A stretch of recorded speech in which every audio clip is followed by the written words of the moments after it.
बर्तन पटाखा bomb bucket पर बैठना एक्सपेरिमेंट। चंदापुर के गांव में जीवन कहकर एक आदमी रहता था। वो एक धनवान का बेटा था, इसलिए उसे थोड़ा घमंड भी ज्यादा रहता था। गांव में सबके ऊपर अधिकार दिखाता रहता था, लोगों को डांट के, उनको मार के बहुत सताता रहता था। उसके पास पैसे और अधिकार है कहकर लोग उसे कुछ भी नहीं कह पाने लगे। वहीं गांव में ऋषभ कहकर एक आदमी था। वो बहुत अच्छा आदमी था। वो एक छोटा सा दुकान में काम करता था। उसके पास जो भी था उसमें ही लोगों को सहायता करता था। ये देखकर दुकान का मालिक, बेटा ऋषभ, तुम्हें जो मिलता है वो वेतन ही बहुत कम है और उसमें तुम दूसरों को मदद करोगे तो घर को क्या लेके जाओगे, पूछा। तब ऋषभ, मालिक, मेरा अपना खुद का घर है, किराया भरने का जरूरी भी नहीं है। मेरा पिता एक मेस्त्री है, वो भी कुछ ना कुछ कमाते हैं। माँ पिता दोनों बहुत स्वस्थ है। मेरा वेतन पर वे लोग आधार नहीं हो रहे हैं। जो भी है उसमें ही हम सुकून से जी रहे हैं। अब दूसरों का मदद नहीं करेंगे तो कैसे, बताइए, कहा। ऋषभ को अगर गांव में कुछ प्रतियोगिता रखे तो उसमें भाग लेना बहुत पसंद था। उन प्रतियोगिता में जीवन भी आकर भाग लेता था। ऐसे तैराकी प्रतियोगिता, साइकिल प्रतियोगिता, रनिंग प्रतियोगिता, बाइक प्रतियोगिता होने लगे। उसमें ऋषभ हमेशा पहला आता था और जीवन हार जाता था।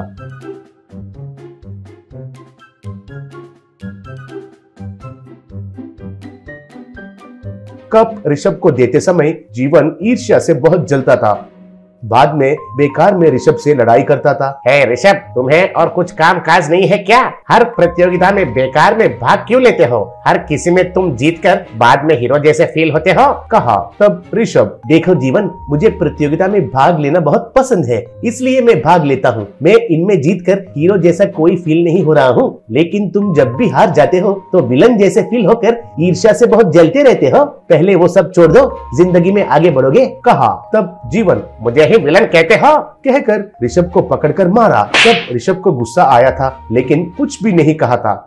एक दिन ऋषभ दुकान के पास जाने तक उधर कुछ झगड़ा हो रहा था और भीड़ भी जमा हुए थे। नजदीक जाकर देखा तो जीवन उस दुकानदार को पकड़कर मारने लगा। ऋषभ तुरंत जाकर जीवन को रोककर, ए, क्या हुआ है, क्यों मेरे मालिक को पकड़कर मार रहे हो, पूछा। तब जीवन, क्यों, मेरे बाइक को दुकान के सामने पार्किंग किया तो थोड़ा बगल में रखो, कस्टमर्स को अंदर आने में तकलीफ होता है, कहकर बहुत घमंड से कहा। इसका बात मैं क्यों सुनता हूँ? मेरा मर्जी से जहाँ चाहे वहाँ पार्किंग करता हूँ। मुझे ऐसे घमंडी वाले कहे तो बहुत गुस्सा आता है। कोई भी होने दो, उनके टांगे तोड़ देता हूँ, खबरदार, कहा। तब दुकानदार, बेटा ऋषभ, मैंने घमंड से कुछ भी नहीं कहा, बहुत मर्यादा से ही कहा था, वो झूठ कह रहा है, कहा। तब ऋषभ, जीवन, शॉप के आगे पार्किंग किया तो आने वालों को तकलीफ होता है ना। मेरा मालिक तो घमंडी नहीं है। अगर तुमको ऐसा लगता है तो उनके तरफ से मैं सॉरी कहता हूँ। सॉरी, अब तुम चले जाओ, कहा। तब जीवन, तुम कहने से कुछ भी नहीं होगा। तुम्हारा मालिक के साथ इधर सारे लोग मुझे सॉरी कहना है, तभी मैं जाता हूँ, कहा। ये सुनकर लोग हैरान रह गए। जीवन से झगड़ा क्यों करना है कहकर सब लोग जीवन से सॉरी कहे। सॉरी जीवन बाबू, अब आप जाइए, कहे। जीवन उसका बाइक पर चला गया।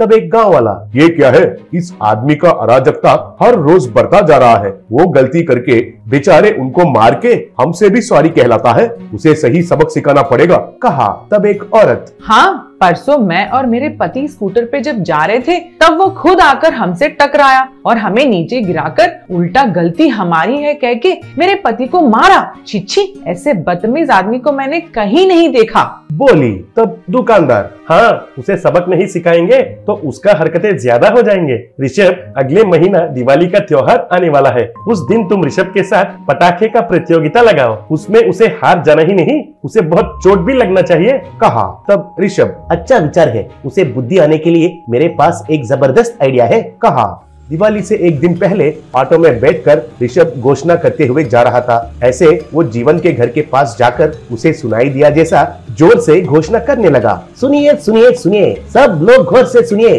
कल दिवाली के दिन हमारे गांव में पटाखों का प्रतियोगिता होने वाला है। उसमें भाग लेकर जीतने वालों को 10,000 का इनाम दिया जाएगा। ऐसे ही हारने वालों को गांव वालों का बात सुनना पड़ेगा, वे जो भी कहेंगे वो करना चाहिए, कहकर पुकारने लगा। ये सुनकर जीवन को उसमें भाग लेने के लिए मन किया। ऐसे दिवाली के दिन सब लोग पटाखे जलाते हुए त्योहार मना रहे थे।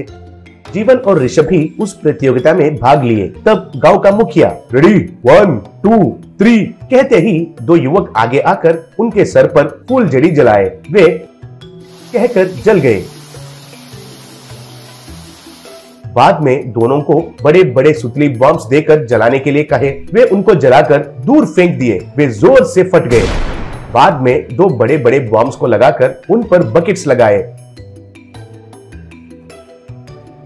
ऋषभ और जीवन उन बकेट्स पर बैठ गए। ऋषभ के बकेट के नीचे वाला बॉम्ब तो साधारण बॉम्ब था, वो फटने से भी कुछ नहीं होगा। लेकिन जीवन के बकेट के नीचे वाला बॉम्ब तो बड़ा सा बॉम्ब था। उसे जानबूझकर ऋषभ ने ही लगाया था। ये नहीं जानकर जीवन उस बॉम्ब के ऊपर बैठ गया। गांव का मुखिया, यही आखिरी मुकाबला है, अगर इसमें हार गए तो उनको इस गांव के लोगों के पास नहीं जाना चाहिए, उनसे झगड़ा नहीं करना चाहिए, वही हमारा शर्त है, कहा। तब वे दोनों उसके लिए ओके कहे। ऐसे दो युवक आकर उन बॉम्ब्स को जलाए। ऋषभ का नीचे वाला बॉम्ब धाम कहकर फटा और थोड़ा धुआं बाहर आया बस, लेकिन उसे कुछ भी नहीं हुआ। लेकिन जीवन का नीचे वाला बॉम्ब जोर से फटकर बकेट हवा में उड़ गई। ऐसे जीवन उड़कर बगल में एक पेड़ के ऊपर जा गिरा। उस झटके के वजह से वो काला बन गया और उसका कपड़े भी फट गए। उसको देखकर सब लोग जोर से हंसने लगे।